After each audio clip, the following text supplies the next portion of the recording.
Welcome to the Daily Current Affairs by Civic Center IAS, where we shall discuss the top 10 important topics for the UPSC CSE Prelims for the day from the Hindu, the Indian Express, and the PIB. The first article of the day says that the Assam Assembly on Thursday passed the amendment bills related to 7 autonomous councils, authorizing the governor to take over the functioning of these bodies if holding of elections is found to be impractical even at the end of the mandated extended term of the elected committees. In this context, we'll talk about the 6th schedule of the Indian Constitution and also the related autonomous districts and regions and also the districts and regional councils. So, the 6th schedule of the Indian Constitution provides for the administration of the tribal areas in the which states? Northeastern states. So they provide for the administration the northeastern states of Assam, Meghalaya, Tripura and Mizoram under Article 244 Clause 2 and also Article 275 Clause 1. Okay. Now what are the key provisions related to this schedule? So firstly, talking about the autonomous districts and regions. See, each autonomous district, the 6th schedule provides for an autonomous districts in the tribal areas of Assam, Meghalaya, Tripura and Mizoram. So the governor, whoever is there of that particular state, has power to divide an autonomous district into autonomous region, and secondly to create, merge, alter or rename within an autonomous district. Okay, and thirdly, the governor is responsible for the development programs also in that particular region. Development programs. So the governor has the power to divide an autonomous district, create, merge and alter and rename, and lastly define the boundaries. So he'll be able to define the boundaries of that region. Now, when we talk about the district or regional councils, each district each autonomous district has a district council of up to 30 members. And the regional councils exist for smaller tribal regions within an autonomous district. So these councils have corporate status, administer the laws, policies and governance within their territories, and these councils are responsible for the development programs like the education, health, transport, etc. Now, what is the role of governor in all these things? See, the governor has discretionary powers in few particular aspects, which are approving the laws made by district councils, supervising the financial management, and also dissolving the district councils if necessary. Okay, so this is the role of governor with respect to the district or autonomous councils. Now moving forward with the second article. The second article says that the Chief of Defence Staff General Anil Chauhan's visit to Australia has advanced the cooperation on shared priorities and interoperability, including in the maritime domain awareness, reciprocal information sharing and deployments from each other's territories, according to the Australian Defence Ministry. In this context, we'll talk about the CDS or the Chief of Defence Staff in India. See, the CDS or the Chief of Defence Staff is the highest ranking uniformed military officer in the country or in the India's defence hierarchy, and serves as the principal military advisor to the government. Okay. Now, the post was created mainly to enhance the coordination among the 3 armed forces. Which are the 3 armed forces? Army, Navy and Air Force. So this post was created to enhance the coordination among the 3 armed forces. So if we have to look at the background and evolution of this particular CDS post, see, firstly, it was recommended by the Kargil Review Committee in 1999 and the Naresh Chandra Committee in 2012. So the post was announced on 15th August 2019 by the Prime Minister. Okay. So then it was officially created on 24 December 2019 by the Ministry of Defence, and you have to know that General Bipin Rawat, who was appointed on 1st January 2020, was the first CDS. Now, moving on to talk about his roles and responsibilities. See, firstly, He is the principal military advisor to the defense minister on all tri-services matters. And secondly, he'll act as the permanent chairman of the Chief of Defence Staff Committee. Thirdly, he heads the Department of the Military Affairs established in 2020 within the Ministry of Defence. Then, he oversees the joint military planning and integration of the three services. Then, he also works towards the creation of the theatre commands for the operational efficiency. Then, he works towards enhancing indigenization of defense equipment under the Atmanirbhar Bharat. And lastly, he ensures optimal utilization of resources and facilitates procurement reforms. So these are the roles and responsibilities with respect to CDS. Now, moving on to talk about the appointment and eligibility. So he is ranked a 4-star general or equivalent from any of the three services. So 4-star general. So with respect to the tenure, there is no fixed term, but serves at the pleasure of the government. He will serve at the pleasure of the government, and the retirement age is 65 years, which is higher than the service chiefs. Now, who are eligible? So one can be appointed from among the serving retired chiefs of Army, Navy or Air Force and must not have retired more than 2 years before the appointment. If with respect to the organizational framework also, you have to note that CDS works under the Ministry of Defence and leads the Department of Military Affairs and the tri-services commands like the Strategic, Cyber and Space Command. And furthermore, he will also coordinate with the National Security Council and Defence Acquisition Council. So this is with respect to the organizational structure. Right. Now, moving forward with the next article. Next article says that the Supreme Court on Thursday said it would in April decide if its 2022 verdict upholding the Enforcement Directorate's power to arrest and attach property under the Prevention of Money Laundering Act needs reconsideration. In this context, we'll first talk about the Enforcement Directorate and the powers related to the PMLA, which is nothing but the Prevention of the Money Laundering Act. So, what is this Enforcement Directorate, or in short called the ED? So, this Enforcement Directorate is a law enforcement agency. It is basically a law enforcement agency under the Ministry of Finance. So, it is all about, or it is responsible for enforcing the economic laws and fighting financial crimes in India. You have to know that established in 1956, originally to handle the foreign exchange violations under the FERA, which is nothing but the Foreign Exchange Regulation Act of 1947, which is now repealed. So, as we talked just now, it operates under the Department of Revenue under the Ministry of Finance. Now, what is with respect to the legal mandate of it? See, the key laws enforced by the ED or the Enforcement Directorate are the Prevention of Money Laundering Act of 2002, Foreign Exchange Management FEMA of 1999, Fugitive Economic and Offenders Act of 2018, Customs Act of 1962, and lastly, Binami Transactions Prohibition Act of 1988. So, what are the different powers of ED under the Prevention of Money Laundering Act? So, the Prevention of Money Laundering Act of 2002 is a crucial law for tackling money laundering and financial crimes. So, the ED plays a central role in its implementation. So, talking about its investigation and enforcement powers, firstly with respect to search and seizure, ED can conduct searches at suspected premises and seize the documents, records and assets related to money laundering.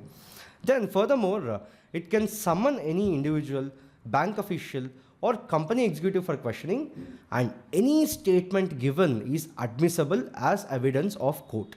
Then, if ED believes a property is the proceeds of a crime, it can attach the assets for 180 days, and this prevents the disposal or transfer of illegally acquired wealth. Then, ED can also arrest any person involved in money laundering based on sufficient evidence, but the arrested person must be presented before a special PMLA court within 24 hours. So, this is under the arrest powers with respect to section 19. Now, moving forward with adjudication and judicial process, see, an independent adjudicating authority reviews the ED's actions with respect to seizures, arrests and attachments. Furthermore, exclusive courts are set up under the PMLA for the fast track trials for the money laundering cases. Furthermore, after investigation, ED can confiscate properties relating to illegal money. Now, it also coordinates with other agencies, like it works alongside the CBI, Income Tax Department, Financial Intelligence Unit, and also SEBI, RBI, State Police. And it also coordinates with international agencies like Interpol, Financial Action Task Force, and lastly, Egmont Group of Financial Intelligence Units. Okay, this is all you need to know about the ED and its powers related to money laundering. Now, moving on to talk about the fourth article. So, the Union government on Thursday launched AI Kosha, which is a platform with data sets that is being touted as the home for non-personal data that will assist with developing artificial intelligence models and tools. Furthermore, at launch, the platform contains 316 datasets, the bulk of these being programmed to help in creating or validating language translational tools for Indian languages. In this context, we'll talk about the AI Kosha and then we'll briefly touch upon the India AI mission. So, launched on March 6 of 2025 by the Union government, it is a centralized platform for non-personal data to aid in artificial intelligence model development. But at current, 316 datasets are available, focused primarily on the Indian language translation tools. So what are the key data sources with respect to it? So firstly, Telangana's Open Data Initiative with respect to health data, etc. Then 2011 census data, then satellite imagery from the Indian satellites, and lastly, meteorological and pollution data. Now, if you have to talk about the India AI mission, what is this mission? See, this mission is a government's flagship AI program where the budget allocated was 10,370 crore and it mainly has 7 pillars. It mainly has 7 pillars, which are India AI datasets platform, which is now we are calling the AI Kosha, compute capacities, AI research and development, AI skilling and talent development, AI startups and innovation, AI safety and ethical AI governance, and lastly, AI adoption in governance and enterprises.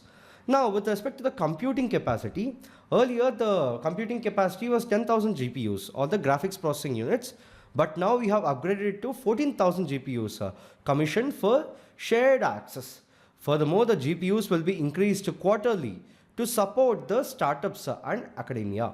And we are looking to develop a foundational AI model for India, where the objective is to develop an indigenous AI foundation model.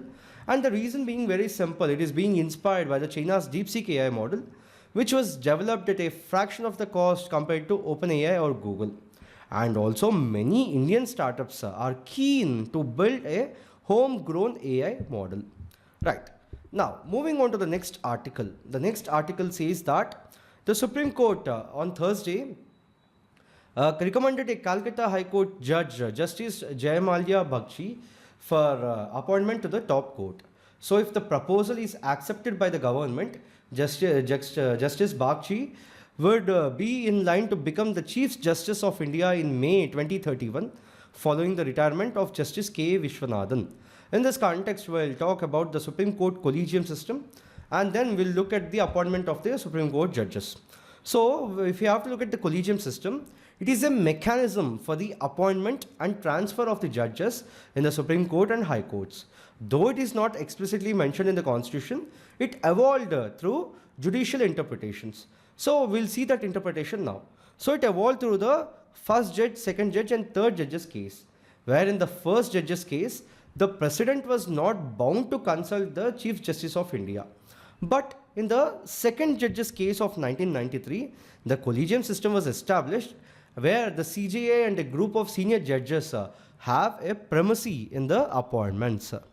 And finally, in the third judge's case, the collegium system was expanded, consisting of CJI plus 4 of his senior-most judges. 4 of his senior-most judges. Right.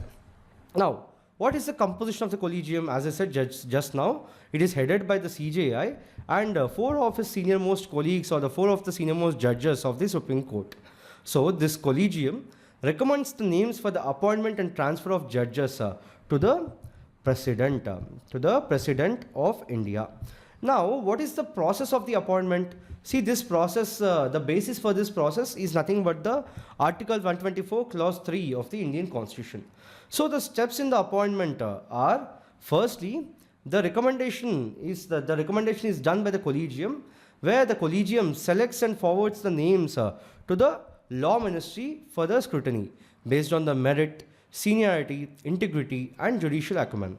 Then this sent recommendations are sent to law ministry, scrutinizes them, sends the recommendations to the prime minister, who forwards it to the president for the appointment.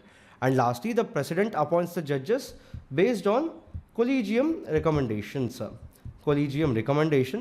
And can be sent back names for the reconsideration, but must accept if reaffirmed. Okay, so he can ask them to reconsider, but he has to accept if their names are sent again.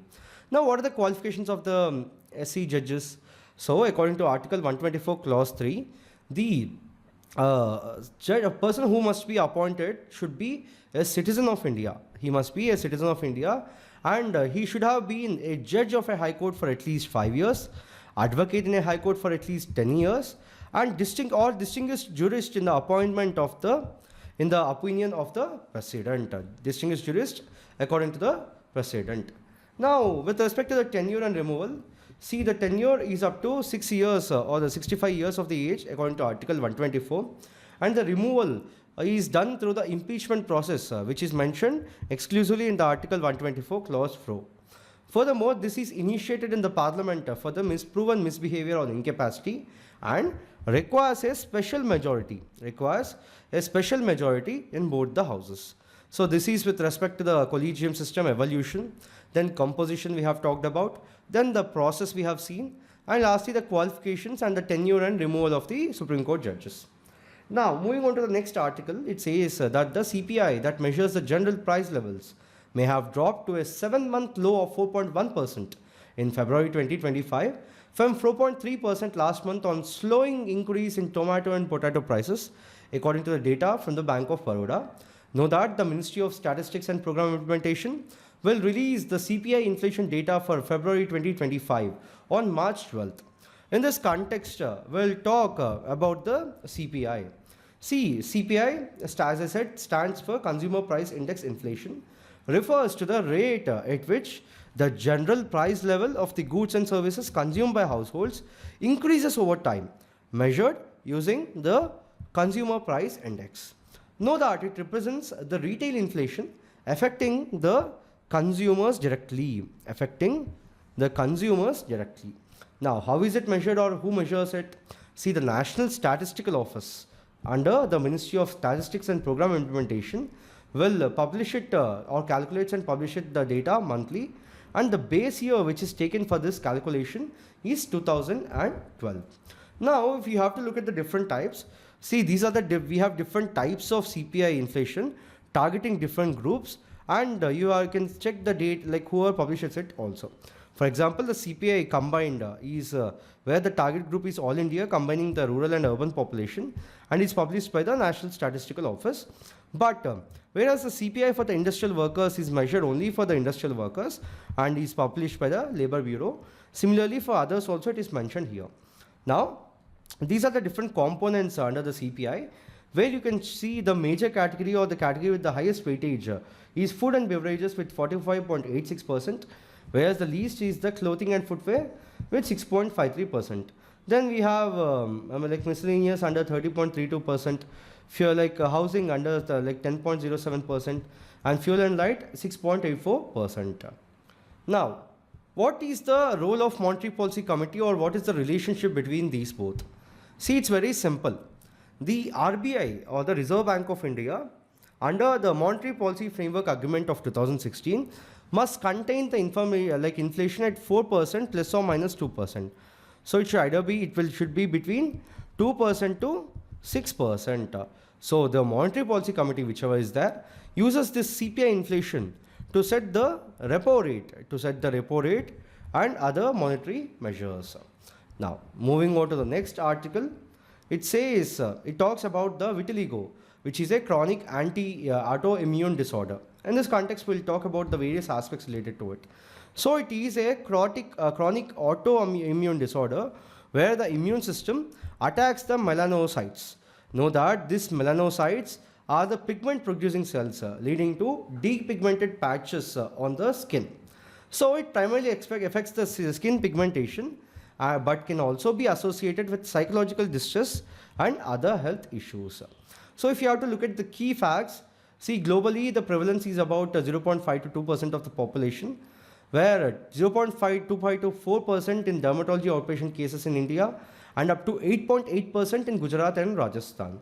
So, the higher risk factors include increased susceptibility to cardiovascular diseases and endocrine disorders, and severe impact is on mental health, particularly in adolescents. So, what is the role of gut microbiomes in treating vitiligo? So, a recent study from Northwestern University indicates that a natural compound derived from gut-friendly bacteria could slow down the vitiligo progression and even restore the pigmentation. So, the key findings from the preclinical trial on the mice study is that administering microbial product weekly for 18 weeks led to 74% reduction in the pigmentation lost and decrease in the killer T cells. Which attack the melanocytes, and lastly increase in the regulatory T cells. Which can protect against the autoimmunity. Now, if you have to look at the implications of the study, so why is this important? So, early intervention, whichever is there, it's more effective in early stage than the advanced cases. So, 2 peak periods, adolescents and 40s to 50s. And also the greater severity is absorbed in dark skin tones where the discoloration is more visible, leading to higher social stigma and emotional distress. So, the microbial therapy could be developed as a food additive, ointment or injections, and possible applications to other autoimmune diseases, particularly those involving the T cells. So, that is why this study on the mice has been significant. Okay. Now, moving forward to the next article, it talks about the Pashu Aushadhi stores or the Kendras. So, the government will open the Pashu Aushadhi stores across the country to provide affordable generic veterinary medicines to people engaged in animal husbandry and dairying. So, what are this? Before talking about the Pashu Aushadhi Kendras, we'll briefly touch upon some Kendras called the Jan Aushadhi Kendras, where the Pradhan Mantri Bharatiya Jan Aushadhi Kendras provide quality generic medicines at affordable prices, where the objective was to reduce the healthcare costs and improve the medicine accessibility. Know that it was implemented under the Department of Pharmaceuticals under the Ministry of Chemicals and Fertilizers, and currently over 10,300 Kendras are functional across India. So, the March 7th of every year is celebrated as the Jan Aushadhi Divas. So, the Pashu Aushadhi Kendras were also in the lines of this PMBKS, where it will provide generic veterinary medicines to the livestock. Generic medicines to the livestock. So, it is part of the Livestock Health and Disease Control Program, in short called the LHDCP. Know that it is approved by the Union Cabinet on 5th March of 2025. So, what is this Livestock Disease Control Program? See, the total budget allocated was 3,880 crores for this program. 3,880 crore, where the Pashu Aushadhi component was allocated for 75 crore. 75 crore was allocated under this only for affordable medicines, affordable generic medicines, and also incentives for the medical sales. Now, why are these important? See, the livestock population is 535.78 billion, where the bovine population is 302.79 million, where cattle, buffalo, mithun, yak and all these are there. And some of the major livestock diseases are foot and mouth disease, brucellosis, lumpy skin disease, etc. are affecting the livestock. So this is important because firstly, it reduces the out of the pocket expenditure. Right. Secondly, it improves the livestock health. Improves the livestock health, leading to higher productivity. And lastly, it complements the vaccination drives under LHDP, under LHDCP. So this is why this program is significant. Now, talking about its implementation and functioning, it is managed by the cooperative societies and Pradhan Mantri Kisan Samriddhi Kendras, and the guidelines will be issued by the Department of Animal Husbandry and Dairying. Department of Animal Husbandry and Dairying. Moving on to the next article, it talks about the iftar, where March 7th marks the first Friday of Ramzan, which is the Islamic holy month. So after spending dawn to dusk observing a roza or the ritual fast, Muslims around the world break their fast if the iftar during the Ramzan. So in this context, we'll talk about the iftar. See, iftar is the meal eaten at the sunset to break the fast during the Ramzan. So it is observed immediately. It takes place immediately before the Maghrib, which is the evening prayer, and the other meal during the Ramzan is Sehri or Sahur, which is eaten before the dawn. So this has both cultural as well as religious significance. So with respect to the spiritual significance, fasting during Roza reminds believers that everything is granted by Allah, and iftar is a moment of gratitude, self-discipline and self-control. So it instills a mindfulness about consumption and others to the Islamic principles. But how is it socially important? See, iftar is often shared with the family, friends and the needy. How? By providing food to others, especially the underprivileged, is encouraged. So this promotes the kinship, solidarity and social exchange. Now what has the UNESCO has got to say with respect to iftar? See, in 2023, UNESCO inscribed iftar on the representative list of the intangible cultural heritage of humanity. So according to UNESCO, iftar is more than a meal. It involves prayers, storytelling, music and traditional meals. So the practice transcends fasting individuals, including the family, community or non-fasting members. Right. So the last article of the day talks about the GST Council reconstituting the GOM. In this context, we'll talk about the GST Council, its powers and functions. And briefly, we'll look at what a group of ministers is.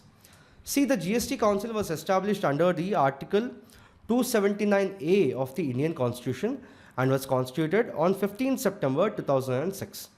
Know that it governs the goods and services tax framework in India, where the chairperson is the Union Finance Minister and the members are the Union Minister of the State of Finance and Revenue and the Finance or Taxation Ministers of all states and UTs with legislatures. Now, with respect to the powers and functions, so firstly, it recommends the tax rates, exemptions, threshold limits and special provisions. Then GST Council is the one which decides the GST slabs, be it 5%, 12%, 18%, 28%, and also the GST compensation to the states.